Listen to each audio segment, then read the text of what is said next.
Hey y'all, it's Tabitha. Yesterday, Donald Trump implemented his tariff policy.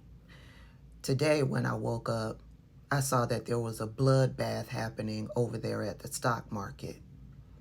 Let's talk about it. But first, make sure you hit that follow button, that subscribe button. I'm trying to get to 500,000 subscribers. For those of you that would like to read the full policy, they've got it up over there on the White House website. Knock yourselves out. But behind me, I'm scrolling all of the countries that Donald Trump has imposed a tariff on. In total, there are 180 countries that he has imposed a tariff on.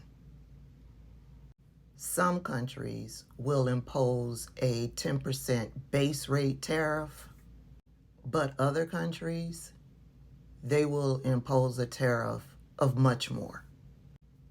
Canada and Mexico won't incur additional tariffs. Remember, he originally imposed 25% tariffs on both Canada and Mexico. And cars and car parts will impose a 25% tariff. But what I find most interesting about imposing tariffs on 180 countries, what's most interesting to me is this. Trump's World War. President Trump announcing a massive worldwide series of tariffs. What you're going to see now to the right of me are the countries listed on Trump's giant poster. Just look at it scroll. We had to speed it up because this is 185 countries. Trump took pleasure in it, detailing what he was about to do to these 185 countries. Some of the hardest hit places include the world's poorest nations. Others are in the midst of actual wars, physical wars. And look at the view if you just put up the map. Look at this map. It seems like nothing was too small to be included. That includes the Heard and McDonald Islands. It's a speck out there. See, it's a real speck because the population there is 0. According to the UN, just look, the merchandise exports, imports, and trade balance of that speck are 0. So when you look at that speck, which you wouldn't even know existed, I did not know that existed until today, and I love geography. It is hard to notice when you see the speck, the things that aren't included, right? The largest country in the world, Russia. The fact that they didn't add Russia and Belarus, who knows? Maybe. That's right. Donald Trump imposed no tariffs on Russia. I know y'all are thinking, well, Tabitha, maybe we don't do any type of trade with Russia. So y'all know what I did, because that came across my mind. I went on over to the ChatGPT and I asked ChatGPT, does the United States do any sort of trading with Russia? And ChatGPT came back and said, yes.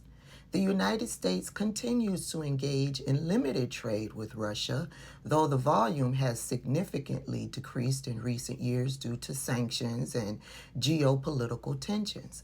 In 2024, U.S. goods exports to Russia totaled approximately $526 million, a 12.3% decline from 2023.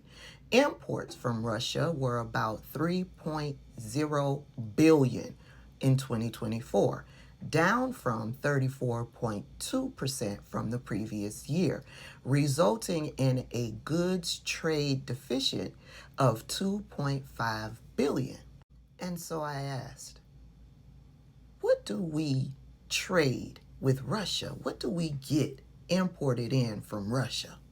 And the ChatGPT said, well, we get fertilizer at the cost of $1.62 billion, inorganic chemicals and precious metal compounds at the cost of $1.26 billion, precious stones and metals, $1.16 billion, iron and steel, $207 million, and other machinery, which is valued at $117 million.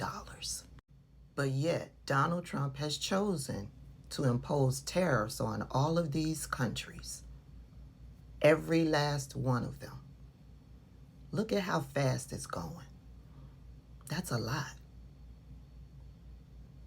And not one of those countries is Russia or Belarus or North Korea. But we don't get much from North Korea. It's not even worth it. So my question is, do you find that suspicious? Do you find that suspicious?